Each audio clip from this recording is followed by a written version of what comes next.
همسرم با زنی که چندین سال ازش بزرگتر بود رفت و به کانال سایه های خیانت خوش اومدید. ما در اینجا سرگذشت واقعی افراد رو روایت می کنیم. افرادی که مدتها نتونستند اونها رو به زبون بیارن و این کانال به اونها امکان رو میده که تجربیات تلخ زندگی خودشون رو با شما در میون بذارن و ممنون از شما که با شنیدن سرگذشتشون ما رو همراهی میکنید. ساناز هستم. وقتی که بچه بودم مادرم رو به خاطر بیماری کلیوی از دست دادم. پدر و مادرم خیلی عاشق هم بودند و پدرم بعد از فوت مادرم دچار افسردگی شدید شد. فکر از دست دادن مادرم پدرم رو فرسوده کرده بود. منم تو همون سن کم داشتم به خاطر پدرم و نداشتن مادرم شوق نوجوانیم رو از دست می دادم. آخرای 16 سالگیم بود که واسم خواستگار اومد و منم که تو اون سن خیلی احساس تنهایی می کردم و فکر می کردم که از این طریق از تنهایی در میام به درخواست پدرم به خواستگاریشون جواب مثبت دادم. و چون سنی نداشتم همش فکر می کردم که ازدواج همون حلقه دست کردن و از تنهایی در اومدنه. محسن یه پسر 23 ساله بود که مثل خودم تک فرزند خانوادش بود. از نظر مالی مشکلی نداشتند. از ما هم خیلی سرتر بودند. مادرش زن مهربون و با شخصیتی به نظر می اومد و به محسن هم خیلی وابسته بود. محسن هم به پدر و مادرش خیلی احترام میذاشت. بالاخره بزرگترها روز عقد ما رو مشخص کردن و عقد ما هم جاری شد. بعد از مراسم عقد کنان اخلاق مادرش به کل عوض شد. انگار اون روی سکش رو تازه داشت نشونم میداد. تو همه چی دخالت میکرد.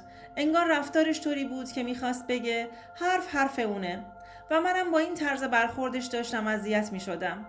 محسن هم رو حرف مادرش اصلا حرف نمیزد و جوابش به مادرش فقط کلمه چشم بود. تازه متوجه شدم که مادرش زن فوق‌العاده با سیاستیه و رگ خواب پسرش تو دستشه. ولی پدرش مرد خیلی خوبی بود و من رو هم خیلی دوست داشت. خلاصه پدرم جایزیم رو آماده کرد و مراسم عروسیمون رو هم گرفتیم.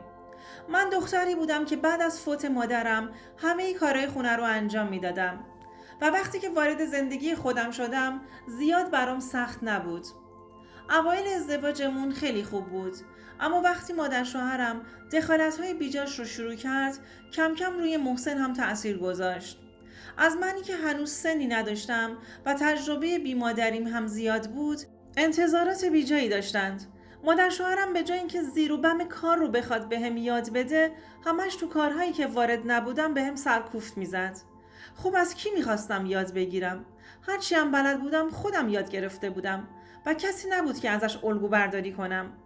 همینجور چیزها باعث شد که محسن هم ازم گلایه کنه. قلباً احساس تنهایی میکردم. پدرم بعد از اینکه من ازدواج کردم و خیالش از طرفم راحت شد برای کار کردن به شهر دیگه ای رفت.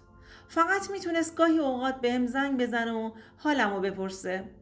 تو تنهایی‌های خودم از دست کارهای مادر شوهرم خیلی اشک‌ها ریختم. کسی رو حتی واسه درد و دل کردن نداشتم. مجبور بودم بریزم تو خودم. پشتی هم نداشتم که بهش تکیه کنم. تنها پشت من پدرم بود که اونم از پیشم رفته بود. با خانواده‌ای وصلت کرده بودم که فقط زخم زبون زدن بلد بودن. به محسن هم دلگرم نبودم چون اصلا هیچ زمانی هیچ جا طرف منو نمی گرفت. 2 سالی زندگیمون به همین شکل گذشت تا اینکه متوجه شدم که باردارم. محسن از شنیدن این خبر خیلی خوشحال شد. بچه خیلی دوست داشت چون خودش تک فرزند بود و خواهر و برادری نداشت. میگفت دوست دارم بچه زیاد داشته باشم و دور و برم شلوغ باشه. من تازه 18 ساله شده بودم و داشتم مادر می شدم. این حس رو خیلی دوست داشتم. میتونستم از طریق فرزندم خودم هم از تنهایی در بیام. اوایل بارداریم بود اما خیلی دلم میخواست زودتر جنسیتش رو بفهمم. ولی خوشحالیم زیاد دوام نداشت. دوستان عزیزم، اگر تا اینجای داستان خوشتون اومد لطفاً این ویدیو رو لایکش کنید. یه شب مهمونی خونه خالشینا دعوت بودیم. محسن بهم از سر کار زنگ زد و گفت شب آماده باش میام دنبالت، شام خونه خاله اینا هستیم. شب شد و منم آماده بودم که حرکت کنیم. اومد لباسش رو عوض کرد و گفت باید از همین طرف بریم دنبال مادر و پدرم و اونا رو سوارشون کنیم. خودشون نرفتن، موندن که با ما بیان. تو دلم نشست که امشب قرار نیست بهم خوش بگذره و زخم زبونهاش امشب با منه. حرکت کردیم و مادرشینا رو سوار کردیم و به سمت مهمونی رفتیم. اون شب همه از هم تعریف و تمجید میکردن بجز من. مادر شوهرم هر از گاهی تو صحبتاش میگفت بعضی ها یاد بگیرند. منم میدونستم که این بعضی ها خطاب به منه، ولی به روی خودم نمی آوردم. اون شب تموم شد و ما به خونه برگشتیم. تو کل مسیر اصلا یک کلمه هم حرف نزدم تا اینکه مادر و پدرش رو پیاده کردیم. بعد از اون به محسن گفتم مادرت نمیخواد دست از سر کچل من برداره؟ حرفی نبود که به عنوان تیکه تو مهمونی بارم نکنه. محسن هم از مادرش طرفداری میکرد. به کل عصبی شده بودم و تو خونه هم بحثمون بالا گرفت. محسن اصلا اجازه نمیداد در مورد مادرش حتی یک کلمه حرف بزنم. ولی اون شب دیگه خیلی عصبیم کرده بودند. تو بحث هامون بود که محسن از عمد منو هل داد و منم با شکم خوردم به کنسولی که کنار دیوار بود. اونقدر دردم اومده بود که صدام بلند شده بود. ولی محسن بدون اینکه به من توجه کنه رفت و رو تختش و تا صبح راحت خوابید. انگار چیزی نشده بود و براش مهم نبود. خودم رو با سختی به آشپزخونه رسوندم. یه مقدار آب خوردم و همونجا رو کاناپه با گریه خوابم برد. صبح با دلدرد شدید از خواب بیدار شدم و وقتی پا شدم محسن خونه نبود. اونقدر دردم شدید بود که خودم رو با سختی به دستشویی رسوندم. کمرم رو نمیتونستم صاف نگه دارم. دو دستی زیر دلم رو نگه داشته بودم. وقتی که به دستشویی رسیدم تمام لباسم پر از خون شده بود. از دیدن اون همه خون وحشت کرده بودم.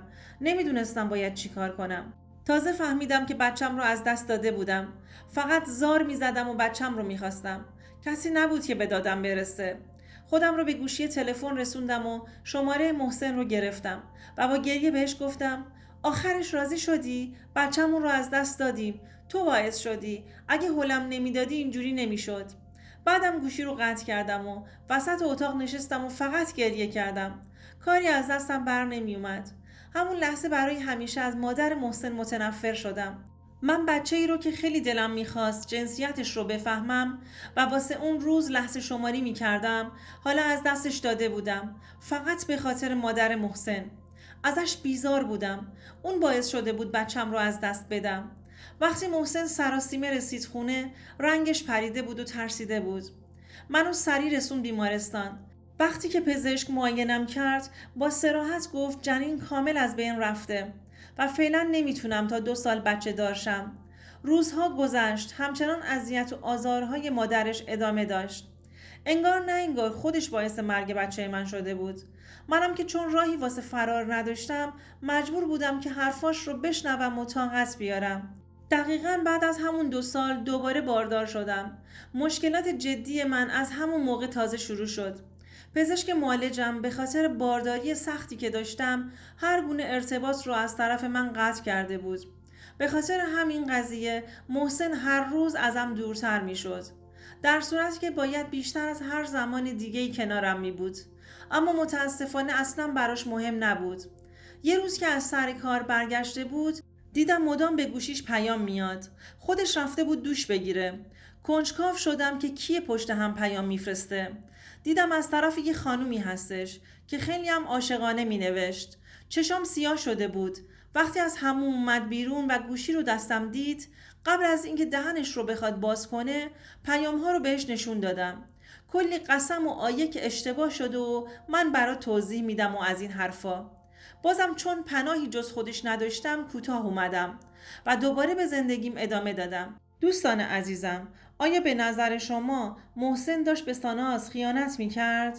لطفاً نظرتون رو برامون کامنت کنید.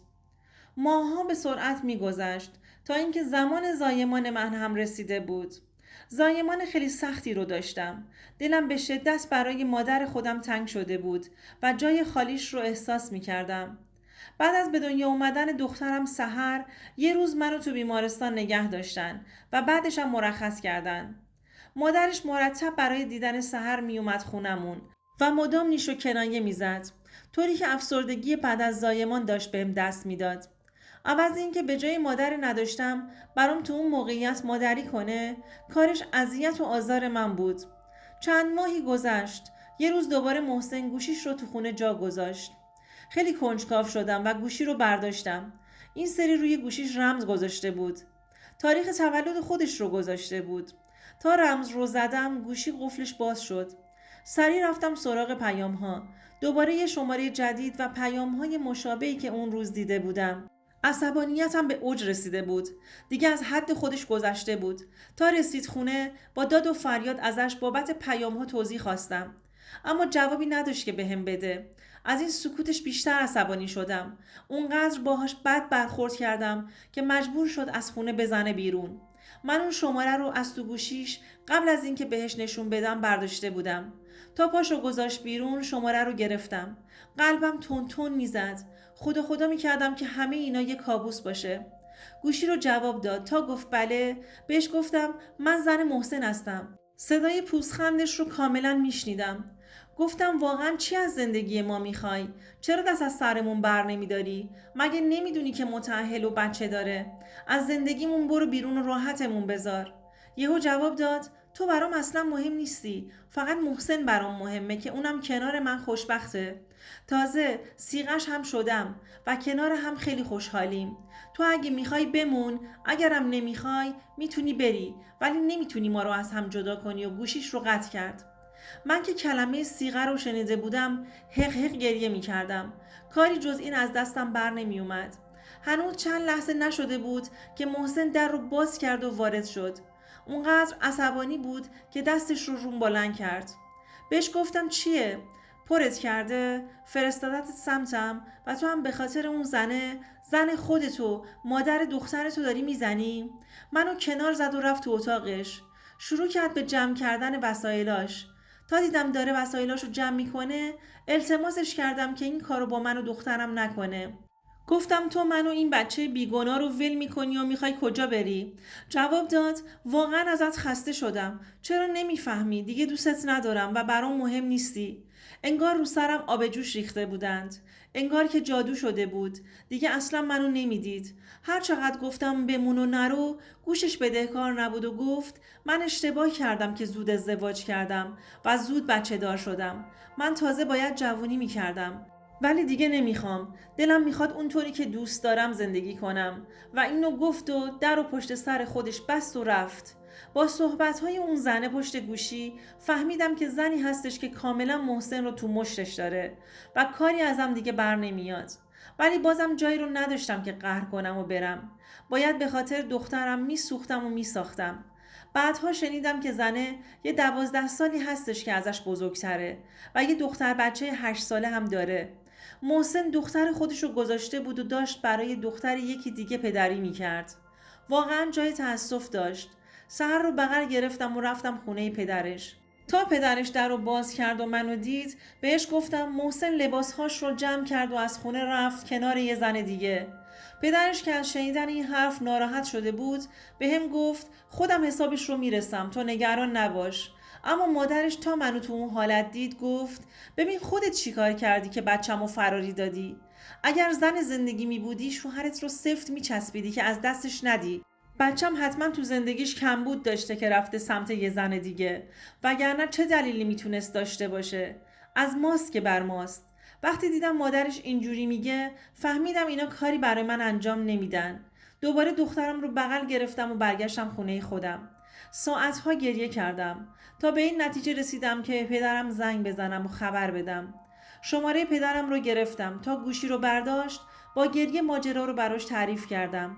اون بنده خدا هم خیلی زود خودش رو به من رسوند.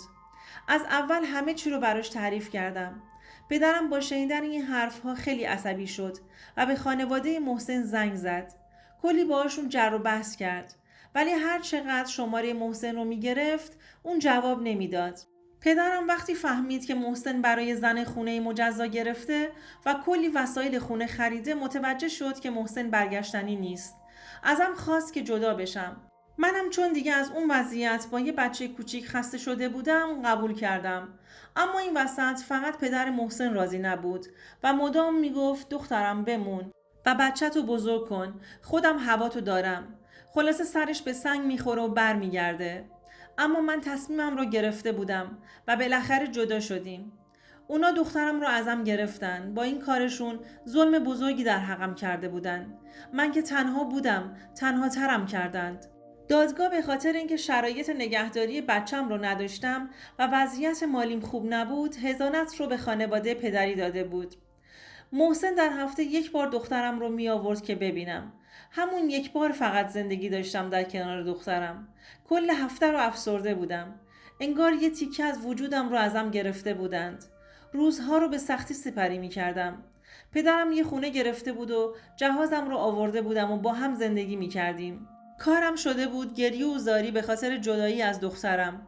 یه روز تصمیم گرفتم به تحصیلم ادامه بدم. درست‌ترین تصمیم زندگیم بود. کلاس‌های شبانه ثبت نام کردم و بالاخره دیپلم خودم رو گرفتم. اونجوری کمتر فکر و خیال می‌کردم. بعدش هم تصمیم به دانشگاه رفتن گرفتم. هفته یک بارم سحر برای دیدنم میومد و اون روز کلی با هم خوش می‌گذروندیم.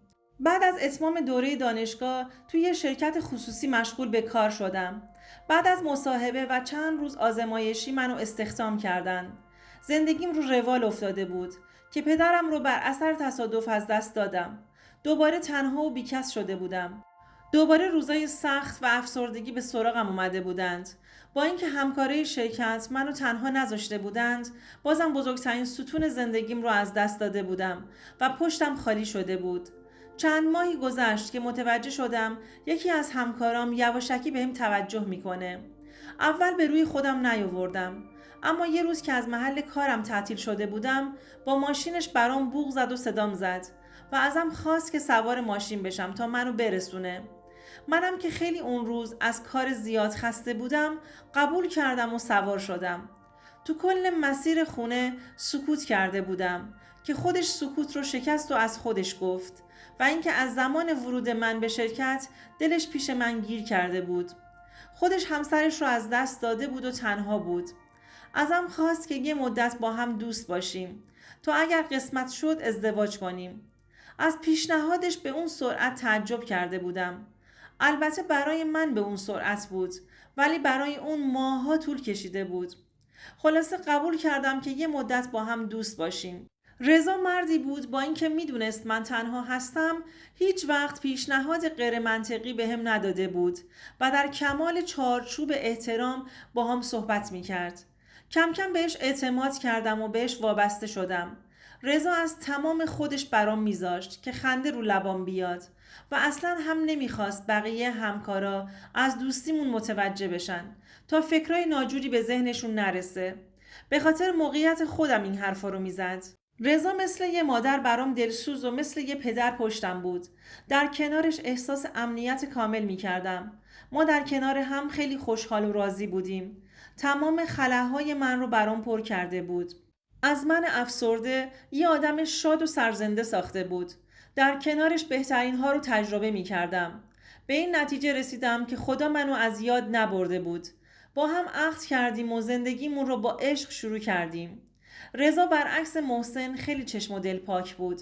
در کنارش آرامش داشتم. بعد از 3 سال از زندگی مشترکمون خدا بهمون یه فرزند پسر داد که زندگیمون رو برامون شیرین تر کرد. سحر هم هر هفته می اومد پیشمون. الان 4 تایی زندگی فوق‌العاده‌ای در کنار هم داریم. یه مدت بعد شنیدم که محسن از اون زنه هم جدا شده و الان تنها زندگی میکنه. این زندگی بودش که خودش برای خودش با خیانت به من ساخته بود و تنهایی قسمتش شده بود. دوستان عزیزم، اگر شما هم به این نوع سبک از محتواها علاقه‌مند هستید، این ویدیو برای تو هستش. لطفاً برای دیدن ویدیوهای بیشتر ما رو سابسکرایب کنید و ممنون که تا انتهای این ویدیو با ما همراه بودید.